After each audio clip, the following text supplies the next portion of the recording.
Charlie Baker delivered his 8th and final State of the Commonwealth Address tonight at the Heinz Convention Center in Boston. The governor speaking about his last 7 years in office and looking ahead to his final year.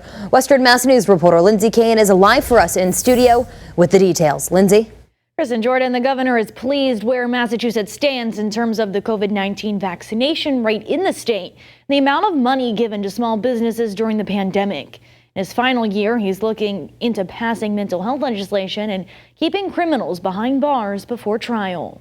Governor Charlie Baker delivering his 8th and final State of the Commonwealth Address on Tuesday night. While last year's speech was virtual amid the pandemic, this year's was in front of a masked crowd in the Heinz Convention Center in Boston, reflecting on the progress Massachusetts has made since the pandemic began. But the people of Massachusetts did what they always do.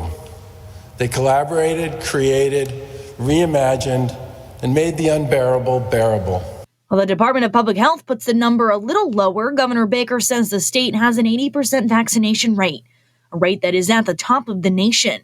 He says the COVID testing program his administration implemented helped keep students in in-person school and helped lower COVID-19 infection rates across the Commonwealth. Vaccines and all the other resources that we now have available to us work.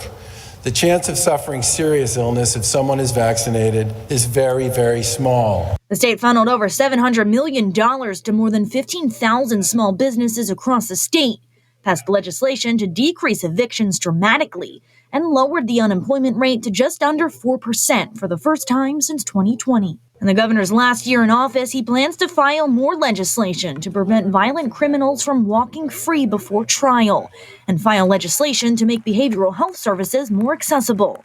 He's also pushing for a tax break for working families to reduce the cost of living and housing across the state, helping those struggling through the pandemic and encouraging families to continue to call Massachusetts home. We've asked the people of Massachusetts to do a lot these last few years, and it's time to invest in our families and to give them back some of the tax revenue that they created through their hard work.